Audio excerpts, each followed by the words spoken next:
Susie Mancini does the production design for the new Netflix series Space Force. I'm at Noble Hero Gold Derby to ask you, Susie, what was the most ambitious task you had in making a sitcom about space exploration? So it was the principle itself of where this show was taking place, and the theme that it was going to be talking about, that was itself like a big challenge. But definitely there were some were worse than others or more demanding than others. As you know, like when you work on productions, there is always problems related to actors' schedules and timing and locations and budget. And so maybe something that could have been great, or if you had enough time, would have worked out. This is what everybody says, so there's no news here. But we definitely had some of those moments for big sets. Even our main set, so the entire headquarters is all built on a soundstage, all the interiors. So it was a very large set, and we had a month and a half to make that one happen. So that was a lot of work, a lot of weekends, a lot of overtime and turnarounds. Like there was so many construction people going on at all times to do the moon lander. So the actual rocket that they used to leave to get to the moon, that one we had to build separate interiors, and we had no time, and we had two different soundstage, one of which was the moon surface and one was for the interiors. So these set they needed to change overnight and be able to move as well the day after. So I had to build it modularly, and we had like 2 weeks for that because the script arrived the last minute. We weren't supposed to land on the moon in this season. So, stuff like that. Build the spaceship in 2 weeks and things like this. Yeah, you're working on as tight a deadline as the characters on the show to get in outer space, to get everything ready. Yeah, it was a challenge, but honestly, I always want to repeat that it's a team work, and I was really lucky to work with a ton of really, really great art department people, from my office team to the construction team, really everyone, and all the departments. Like there was such a great collaboration also with the gaffer and the DP and the different directors. Even though, when you do TV shows, sometimes it's hard because they change and sometimes they overlap. So for me, also, it's difficult to dedicate as much time as I wish I could to each one of them. But I always try to get their input on stuff. And then obviously Greg Daniels. So he oversees everything. He's a real showrunner, and he is very devoted to reality and attention to details. So sometimes it's an extra challenge. Because everything, for example, in every set that you can see, like especially on set decoration, it's real. Like it's been remade, obviously, for the show with our names and our situations, but it comes from such a deep research from the set decoration team, so that everything, like the cameras could go and zoom in on pretty much everything and it would make sense. And that was majorly important for Greg. He would come on set and randomly ask, "What's that book? Could we have a book about these matters?" So we have to find like all these little tiny things that nobody will ever see, but for him it was majorly important. And I'm happy it happened because it looks good. What's your favorite little detail on any of the sets? We have like a few spread around. Each area of each set, especially because of the way Greg Daniels is, it's as like their own stories. But I personally really like the bas relief that I made for the cafeteria area, which is where they eat and such.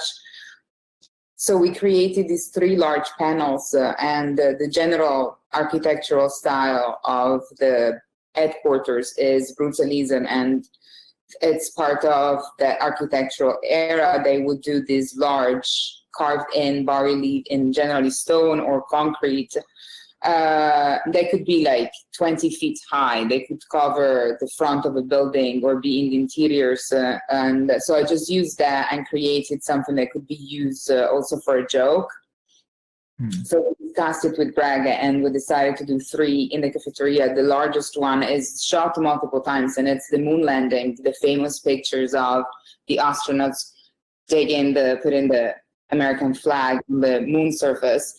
But we added some details, like all the astronauts wear guns on the sun.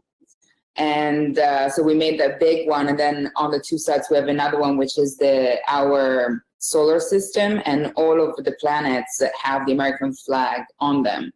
And the other one is the ISS station with just American flags on it. So it's just these little details, which, obviously they get lost, but there was a lot of thought behind it, and it's just these little jokes. Even in the center of the plaza, there is this metal statue of the solar system, and when I first designed it, the sun was in the center, and then Greg approved of it, and then he go back to me and said, actually, I was thinking, why don't we do the medieval model in which the Earth is in the center? I think it's better. I think it's fine. So if you notice the center piece, it's the planet Earth. So it's a wrong model. That's it. No, I'm sure everybody does. It's such a small detail, you never know. But it's fun for I don't know, like the chief of staff room, that with your office that would be at the Pentagon. I designed it thinking of North Korea. So a lot of the details of architecture for that stage are very much inspired by congressional buildings interiors from North Korea. I managed to find some really good books with great images of North Korea interiors of certain types of structures and buildings for the government. And so I've used a ton of their detailing, and from the columns to the type of paneling to the color of the carpet and the big copper map of the world that lights up in the back. That's also part that you can see it a lot in North Korean buildings. So I just thought it was. Yeah. Why do you model off North Korea? Because I thought it was fun to have in the core of the American government building, in the room where all the heads of the USA military meet, to have North Korea just all around them. So that was my little tiny personal joke. So yeah, and Greg loved it. So I went full in. So cool. And the great thing with little details like the ones you're just talking about is even if they go unnoticed by a lot of viewers, the first watch, there's things to pick up. If you're rewatching the show and if you're going back and watching it, it's always great when you have those shows with little things in the background that you can pick up on and notice on second or third viewings. How many sets do you reckon you put together for the show? Oh, man. I don't know. I'd say more than 50. Wow. I would say that 80% of the interiors you see for the show are built, if not more. So even in the first episode, even the gas station where he picks up the guy that then puts in his trunk, that's a set. So there are many that just because of scheduling, it was impossible to go on location, so we had to do it. But I can't really think of much that wasn't a set. I think that, I probably 80 to 90% of every interior is a set. Wow. Yeah. You've done work on Dollface, so this wasn't your first foray into the world of television, but do you want to just explain what is it like doing production design on a television series where the sort of the sets evolve over a number of episodes? It's not like a film where you just sort of get it all done and it's in the can. Like it is, after 3 episodes, you need a new set that you need to add, or you need to add things to a set as characters change and develop.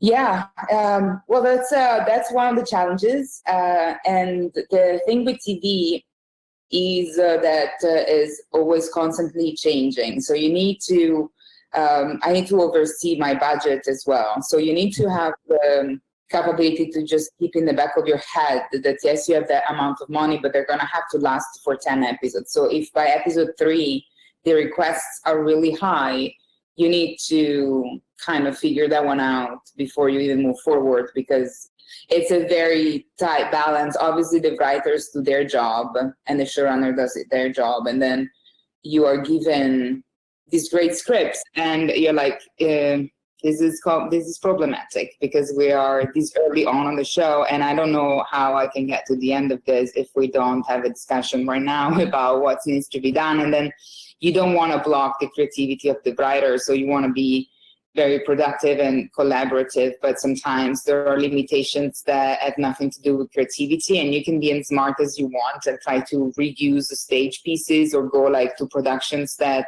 are closed down or closing off and get stuff from them for really cheap, and try to figure out with your team, you know, not to do too many extra hours, but how can you make it up? So there are so many pieces that needs to be moving to achieve what needs to be achieved, but definitely it's a conversation to be had at all time. And I've never had a chance, and I think it's very rare to work on a show in which you have the episodes when you first start. So even Dollface, that wasn't the case. I think when I started, we had 2 episodes, and then it would come in each week. And so, like while you were shooting one episode, you prep the one after. That's generally how it works. It's just that when you have certain requests, you know, even for this one, we had scripts coming in at the last minute, so that was the real challenge. The one thing, like, you have no time, and then if you don't have time, then it gets way more expensive because you need to do this with more people and do overtime. So it stretches up, and then you're responsible for the number at the end. So they don't care if the script came in late. You know, you still need to provide what is asked, and you can't go crazy over budget. So there are like a lot of different hats to wear, and but again, it's a challenge, but you do it. Every production designer does it. It's just the nature of working on TV, I guess. And once you are in the loop, and there is collaboration, like also from the above the line, they all understand, you know, producers, CPM, directors, they understand where we are. And so there is a lot of work team, one more time, to make everything work out for everyone. And I'm assuming you've gone and watched the show now. It's out on Netflix. What's your favorite thing about the show? Well, for me, honestly, like it's the first time that I've ever done something, and I am not mad when I look at it. Obviously, I have my no, in terms of honest, I'm being very selfish right now. I'm just talking about production. Every show I watch it and I want to cry or I want to hide in a corner. And I am very hard on myself on every aspect of my life. And work comes like first and foremost in that sense. So it's hard for me to be appreciative of the work I've done. On this show, I think we did a really good job. There are things that I am upset at when I look at them, but for the most part, I think with a good, proud of my team and I. And obviously, on the other hand, working with Greg Daniels for me was incredible. I've been a huge fan of him for so many years. I've seen every single thing he's written, and I've always considered him a genius of comedy writing, and I know The Office by heart. I'm one of those hardcore fans. So when I got the chance to work with him, everything else, I was like, I don't think I slept a full night for months just for the excitement and wanting to deliver what he wanted, just because I was so happy to work with him and Steve Carell and John Malkovich. It was great. Honestly, everybody is super nice, and it was really good. Do you have a favorite Office moment if you're such a big Office fan? No, man, I have like, it's just my favorite show. I can't pick a moment. Now that we quarantine, I have obliged my boyfriend to watch it with me from the beginning, and he loves it, and I'm so happy. So I'm rewatching it for probably the 22nd time, and it never gets old. So I still laugh out loud, and it still puts me in the best mood, and it's a very powerful show to me. Like, I thank Greg. I was like, you helped me in dark moments of my life. And no idea you did it. You just made me smile when it was impossible to. So thank you. I love it when Michael buys Pam's painting. It's probably my favorite office moment. Yeah, good.